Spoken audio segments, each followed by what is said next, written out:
Mga idol, magandang araw sa atin at sa mga karadyo natin dyan at sa mga nahihilig pa lang magradyo. At ito ang gagawin kong video ay medyo kakaiba kumpara sa mga nakaraang kong video na puro lang tayo sa antena.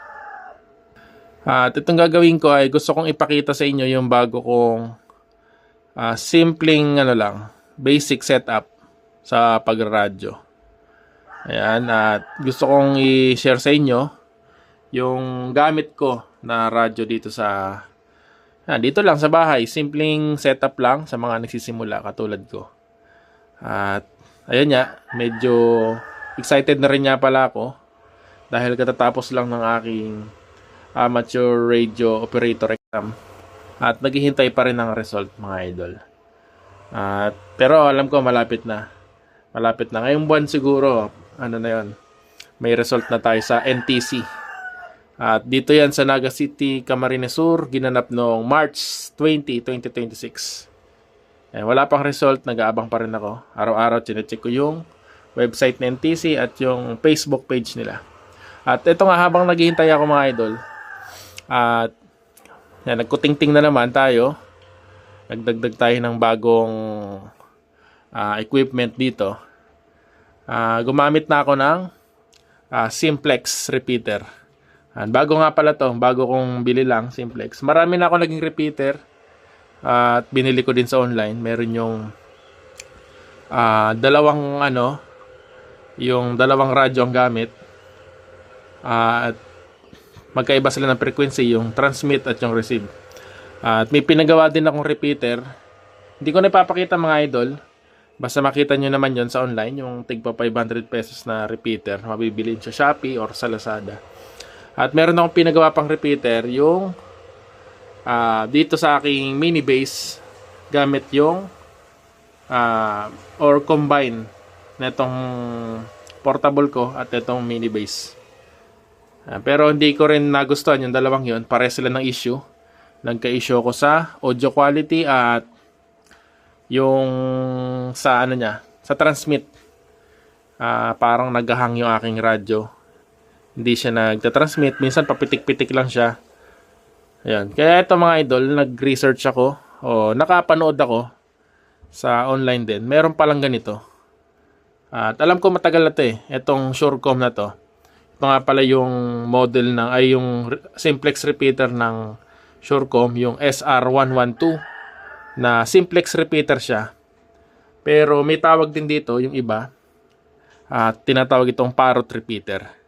Kasi itong mga idol, itong repeater na to ay papakita ko. Yan, itong repeater na to ay nire-record niya.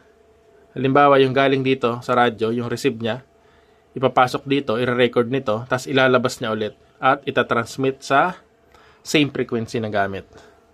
Ayan. Hindi muna ako magre-review nito na itong Surecom na to, itong SR112. Gagawa ako ng another video. Gusto ko lang share sa inyo yung setup ko ngayon. At ito nga yung Porta base. Yan. Kasi mas nagustuhan ko to ngayon dahil maganda yung receive kasi nitong Baopeng kumpara dito sa aking mini bass. Tsaka yung audio output nito ay medyo makalasing yung kanyang speaker. Pero maganda yung transmit nito kasi nga syempre mini bass siya. Mas mataas yung power output niya. At yan mga idol. At nakompleto ko na rin halos tong setup nito. Medyo magulo nga lang. At ito papakita ko kung paano siya. Hindi na ako gumamit ng battery nitong Baopeng. Ayan, ano na to? Wala na siyang battery. At katunayan niya, ito yung battery niya. Tina-charge ko na lang siya kung sakaling kung walang kuryente. Yan, syempre, gagamit tayo nito. Maganda tong UB25. Maganda yung battery niya. Matagal siya malobat. At yun yan, sobrang laki din talaga ng battery niya. At gumamit tayo ng DC-DC. Step down yata yung tawag dito kasi yan, may power supply ako. Makita nyo sa likod. Yun yung power supply natin na 13 volts. At papunta rito sa ating DC-DC na gumamit tayo ng 12 volts to 8.4 volts. Kasi input voltage nito ay 8.4. Yan. Ito naman, yung DC-DC natin. Papunta rito sa ating portable radio. Yan. Yan. Makita nyo, may stand dyan. Cellphone lang nga din ang stand.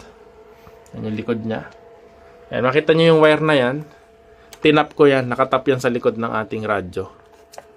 Ayan. Dito siya nakatap, mga idol. Ayan. Dito. Ayan yung positive, negative. Tatap mo lang siya dun sa likod ng radyo. Kasi ito yung battery niya. Nakatap lang din to sa likod ng radyo. Ayan. At yun, pwede mo siyang i-adjust, mga idol. Adjustable yung kanyang output. Pwede siyang i-adjust ng hanggang 3 volts ata. Hanggang 1 volt niya kaya nito eh. Hanggang 12 volts siya.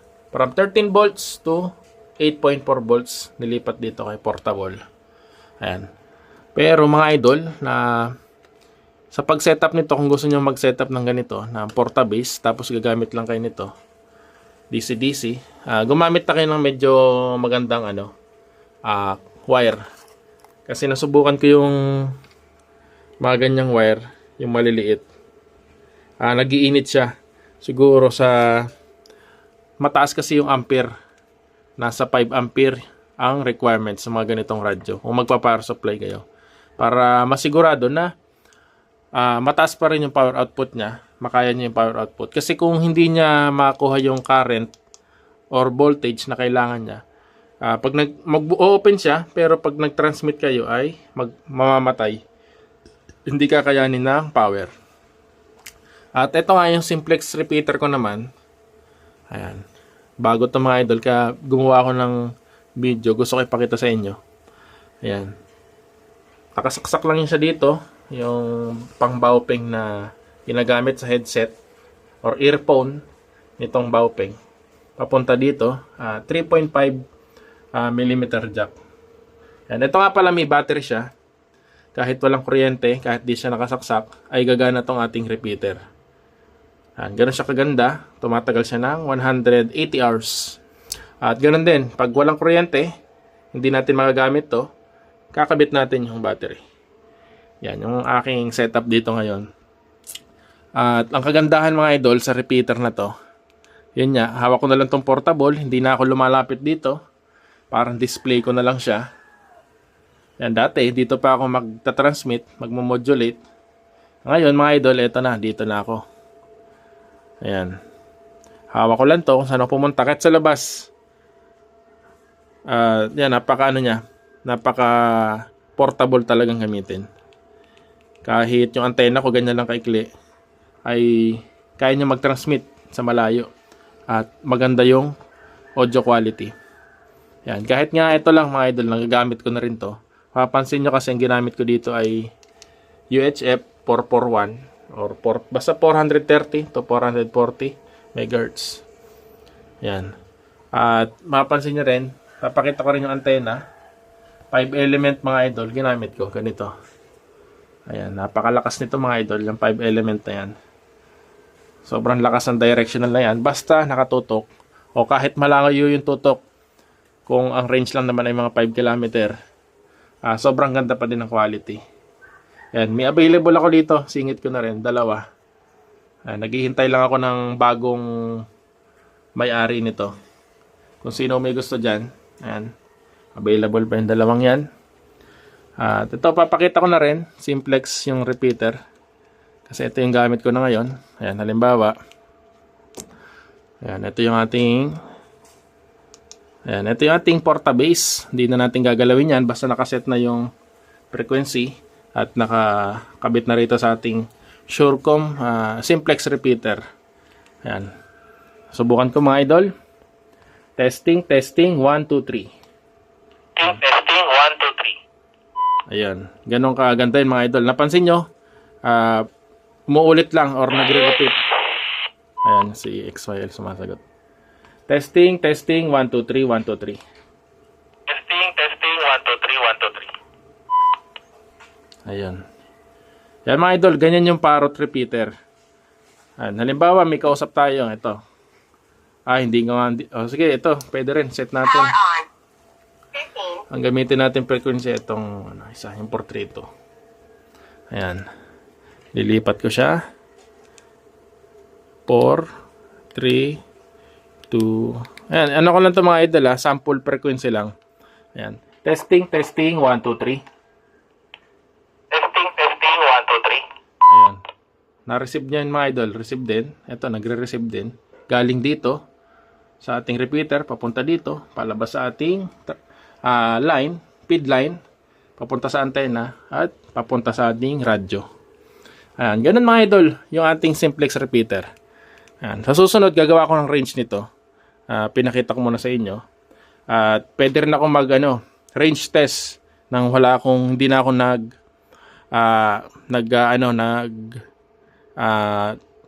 ano ba tawag dito? Nagre-radio check. Yun. Nagre-radio check sa ibang amateurista or amateur operator. Yan. Sarili lang. Gamit yung ating simplex. Radio check. 1, 2, 3. 1, 2, 3. Radio check. 1, 2, 3. 1, 2, 3. Ayan mga idol. Yan. Ganun lang mga idol. Pinakita ko itong aking portabase. 24/7 na ngayon to. At dati kasi nabibitin ako. Tsaka nga pala, nasubukan, hindi ko napapakita dito sa video yung power output niyan.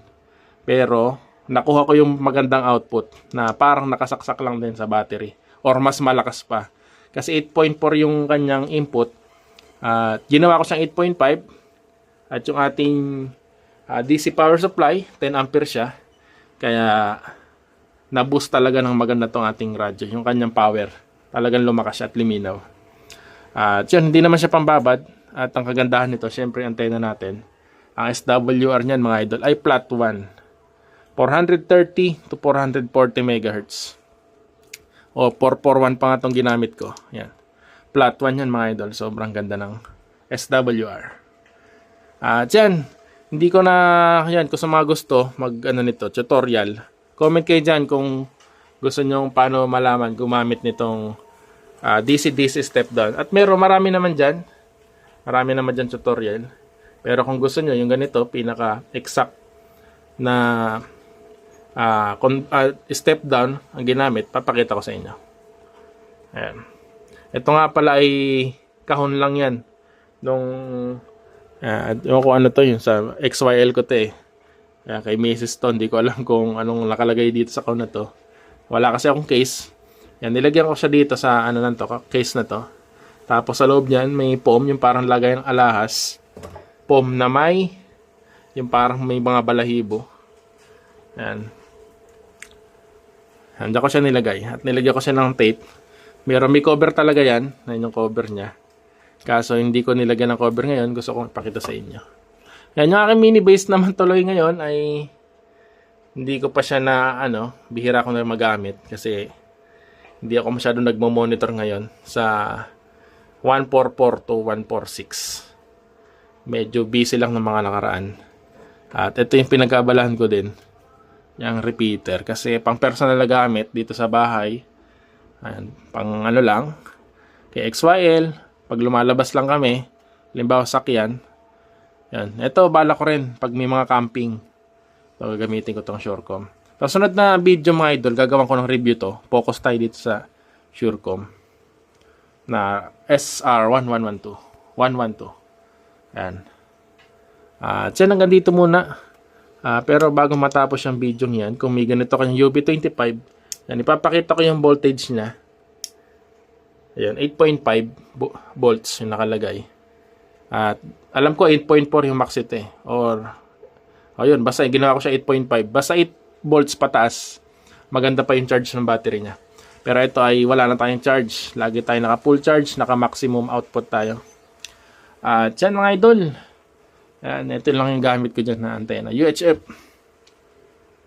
Yan. At ito kasi ginamit ko dahil yung travel namin ay lagi lang naman papunta sa isang direction. Kaya ito muna. Pero makapanood yung mga Omni ko. Omni na yung dual band. Makita niyo yung huli kong mga video yung Omni antenna na may radial. Dual band yun. Sa sunod ilalagay ko siya dito. Para Omni direction ng ating radiation frequency. At yan, maraming salamat. Sana na may natutunan kayo or gusto nyong gawin katulad nito.